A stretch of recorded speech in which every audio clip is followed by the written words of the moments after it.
from the class we had on Thursday that most Christians are going to use this verse to show that men are supposed to be putting on trousers and women are supposed to be in dresses and skirts. So that's why we came to this verse to begin to analyze and see if really it's going to speak about what most Christians are going to take as an assumption. So yesterday we said that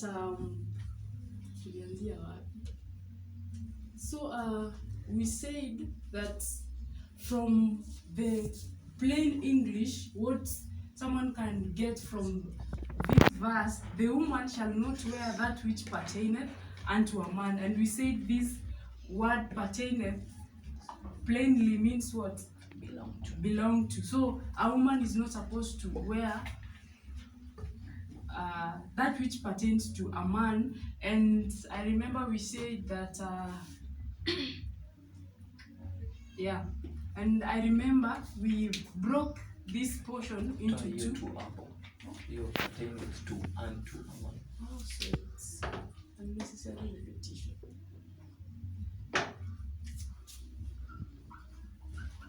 Unto a man.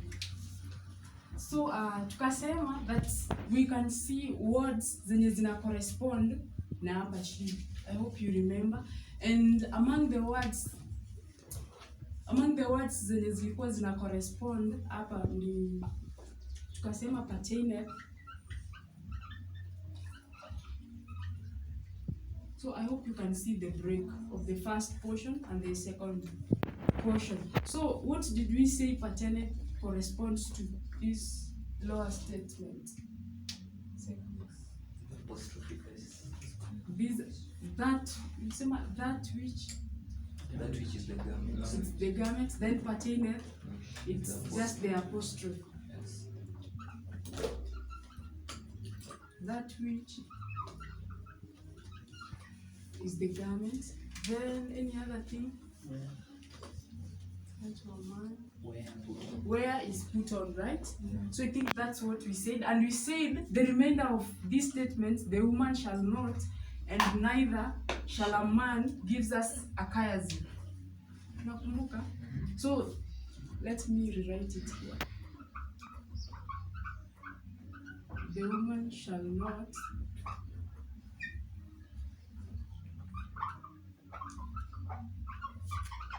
neither shall a man. So shall not is neither shall, and the woman is a man in this context. So this is what we did, and we moved on to begin looking into the Hebrew meaning of some of these words so that you can get the original intent of these words. So we looked at the word woman, and obviously where did we go to look for the Hebrew equivalent of some of these English words?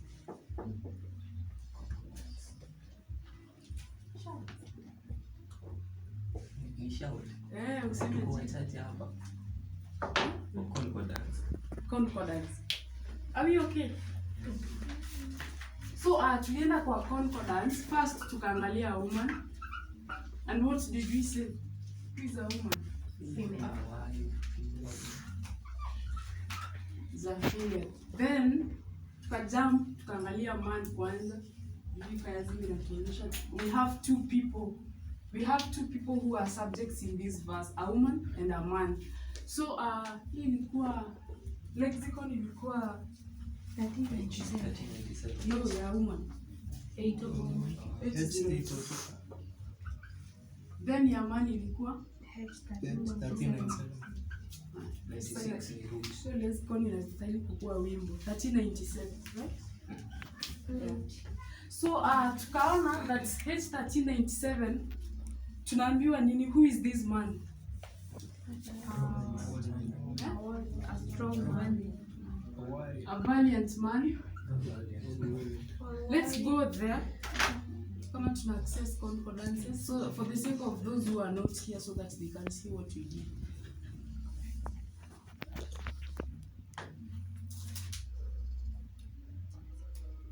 So first tulisema that venye Strongs ameandika hii kitu, ameandika properly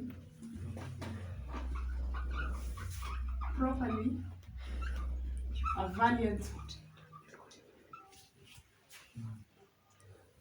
valiant man or warrior.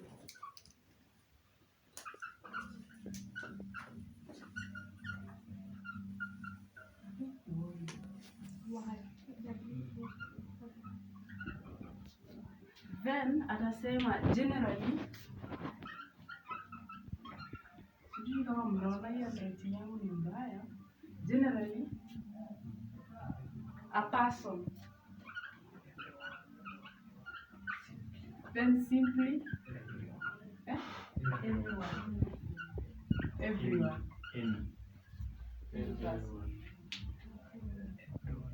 So tukasema hiyo inamaanisha that hakuna gender, it's either a woman or a man. So tukaona that this man who is spoken in the book of Deuteronomy chapter 22 verse 5 is not a man like any other. There is a specific role which is attached to this man, and he's a warrior. Someone, if he is a warrior, he's someone who fights. He's a man who fights. Then the first option in Tuliambiwa, another thing we said properly, this will be the primary meaning, generally will be the secondary meaning. I think so, maybe. But in this statement, we will go with the primary meaning because we are looking at the original intention of this word man, the way it's used in this verse. So we said warrior is a man who fights. Then the first option, a valiant man. Seko akatuambia who is a valiant man according to the definition. Courageous, bold, brave, all those things. And we said you can only be courage or brave unless you're, especially in the context of the book of Deuteronomy, if you're going to warn, you're proving you're courageous, right? Are we together? So that's why we had to combine this, and we said tulisema nini tuliandika kwa board to combine this and this.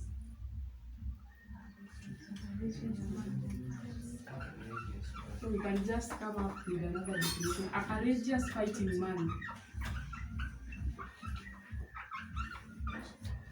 So from what we have, this is simply what we can define as H1397. Up to that point, are we okay?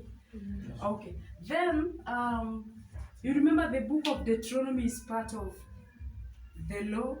It's part of the books of the law. And the context hapa ni yenye wana fight. Then, we went to the book of Numbers, chapter 1, verse 1. So, before I continue, we read a number of verses. Verse 45, we read chapter 14, verse 2 and 3.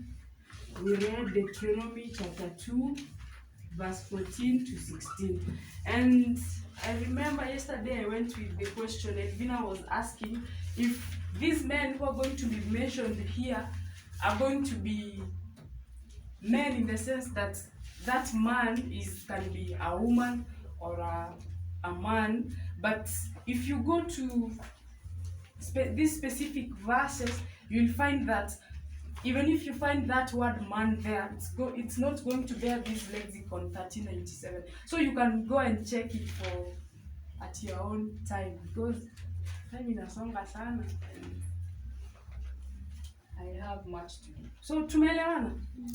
So basically what have you understood what I've said? So if you go to these verses, whether utafute whichever way the word man itakuwa presented there, if you check the Hebrew meaning, it's not this meaning that you are getting here. Are we okay?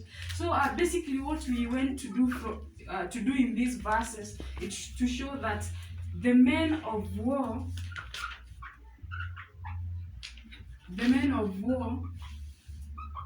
were 20 years and above.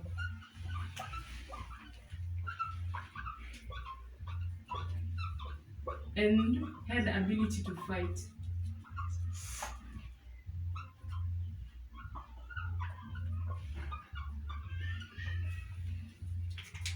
So these are men of war, they are warriors, they are 20 years and above, and they had ability to fight. So if we combine according to what we get from these verses, these men of war, with the definition of the man of 1397, so we can say that huyo man is a courageous man.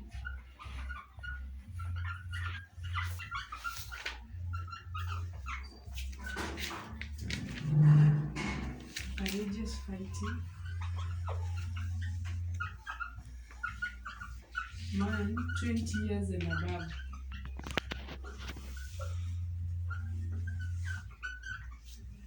So that's what we covered yesterday. Who was a question or concern before we continue in our study? Tuko poa? Digest. Hamtaki kuongea? Class is okay.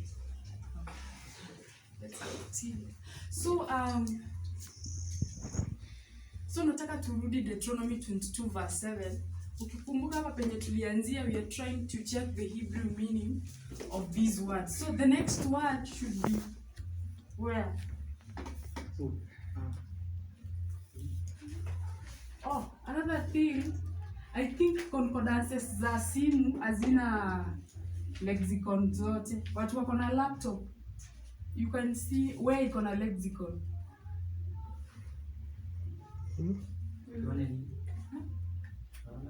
Where?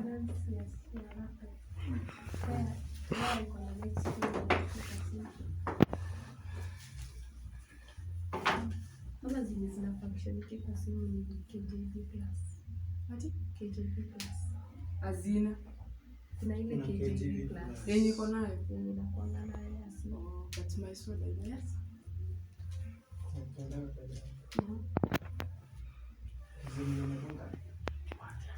Zenye nimetoka Deuteronomy 22 to Numbers or Deuteronomy 2 ni issue na fighting man, si issue na a man.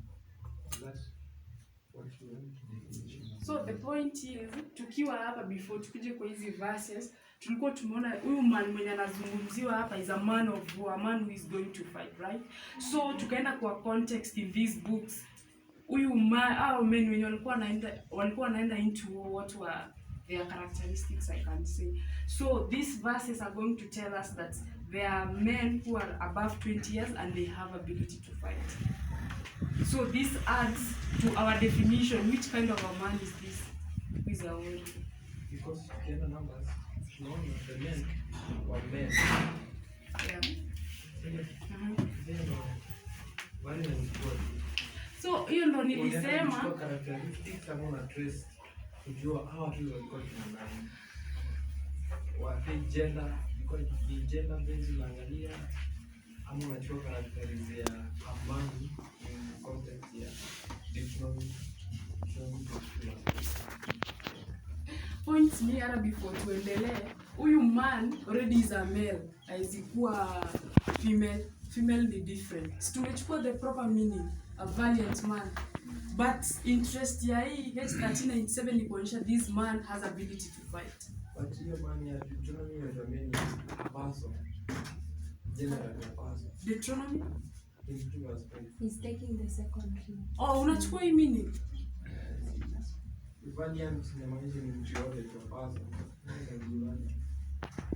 But that's why we are going with the primary. Tulienda na hii ni venye tu tumeanalyze chenye Strongs ameandika, but we are not taking this.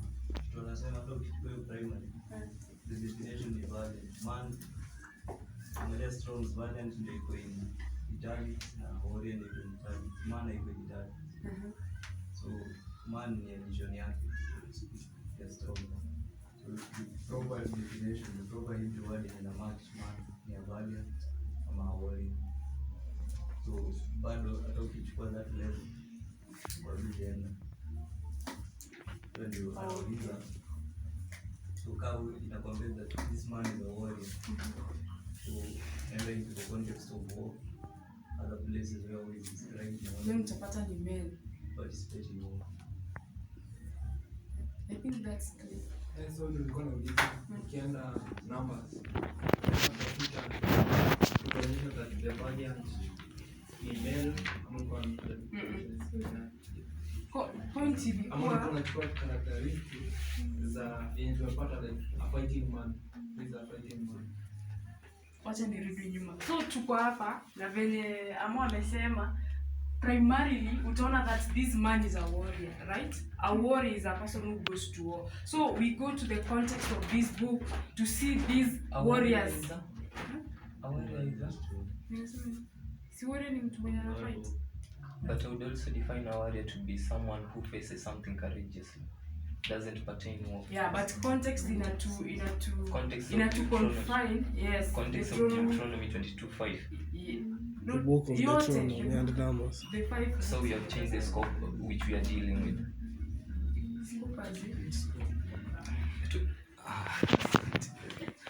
To Deuteronomy 22:5. We are trying to trace the meaning of a woman and a man. We get to Strong's and a man is properly a valiant man or a warrior. But then I would equate the word valiant to warrior. Because for somebody to be valiant, that means he's someone who is courageous, bold, and opt.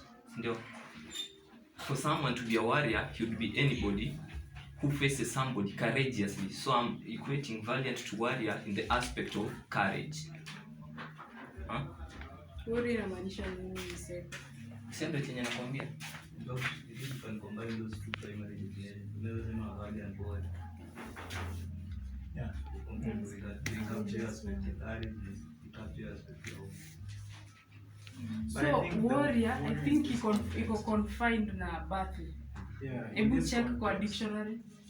In which context are you In the talking about? context of Deuteronomy 22 verse 5, and because Deuteronomy is a law written name under other law books, so basically how I would be understanding it is in the law books, or rather in this particular history, in that context, it means mtu mwenye ana the warrior, the fighting man. Fungua Deuteronomy 22:5.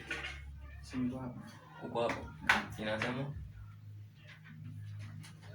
22:5.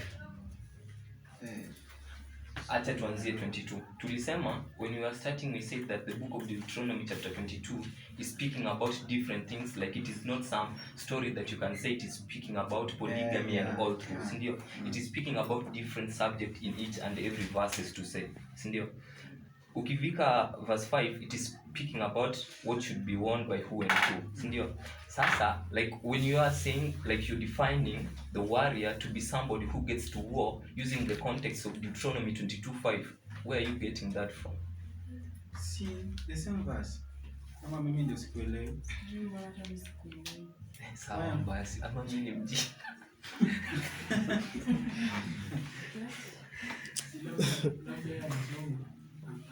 Anasema hiyo mali, but si tunasema in context na si nini imetokea valiant man, properly valiant man, so valiant man. So I think shida yake ni Concordance context. imeshatupea ama concordance ndio imetupea wale watu wametrace hiyo Hebrew word, hiyo Hebrew word ndio valiant. Mi najaribu kupata cha anasema anamaanisha numbers, yani Deuteronomy inadili, tumesema hiyo maana ya man, we are going to derive it from the context of Deuteronomy. It has been used to mean male, but 22 verse 5 na verse 22 yote haijakuwa haija flow, haina, yeah, haina flow. So unaiweka kwa context ya Deuteronomy to mean it is male, or do we derive a different meaning of that meaning verse 5 to mean verse 5 juu haifuati flow, upe a different meaning according to hiyo So nimepata Amu. the proper reading of that verse in 5 to a woman where that is valiant warrior. but friends that already is a valiant man. But to justify that this is a man and then other context, and the numbers one and then Is a man male or a male. So to justify that this is a specifically a male person that anaongelewa hapo, that's why we need numbers one and two.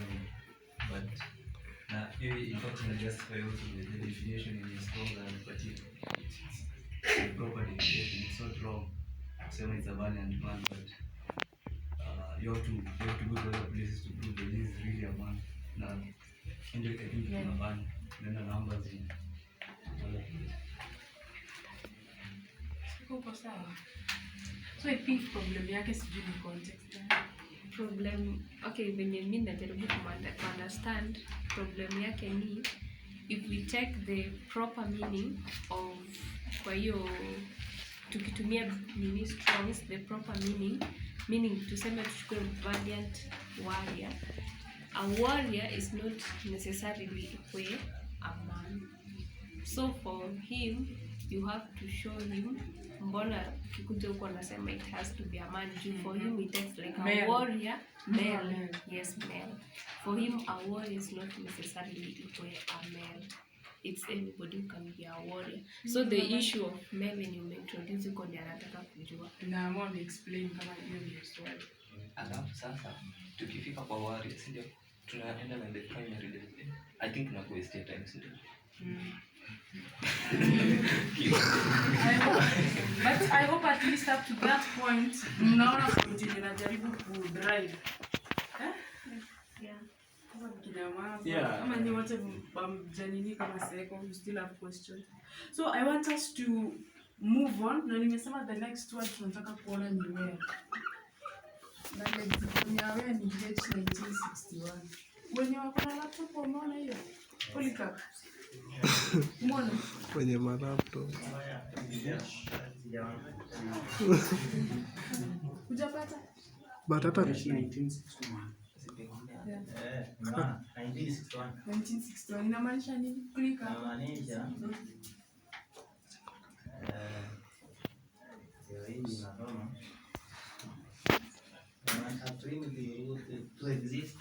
To exist. Be or become. Be. Become. So I'll take those. So from our verse, the woman shall not wear, and the Hebrew meaning of the word wear is to exist, to be, to become.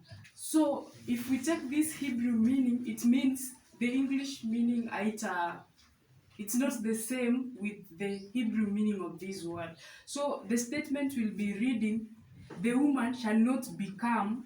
Are you getting what I'm doing? So that's what wear inamaanisha up to that point, Hebrew meaning. And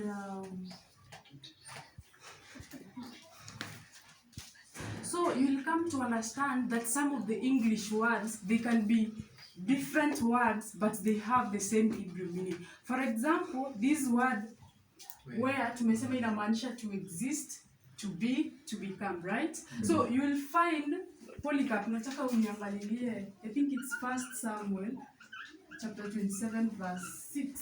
Utafute lexicon for your verse. There's a word there which is different. It's not where, but it has the same meaning. In fact, even in Genesis, there are a lot of places that it uses. Genesis 1:2, that was is that lexicon. One is the one that get with 129. Zenzikona lexicon. Yeah. But they are different English words. Yes, they are right? different English words. But this meaning is obviously the same. Umepata hiyo Polycarp? Utafute word niko na ile Pateiner. So Pateiner, in that verse, it means this. But Pateiner, in our verse, Deuteronomy 22 verse 5, lexicon yake ni different. Tuko hapo? So I don't know what is the lexicon for Pateiner.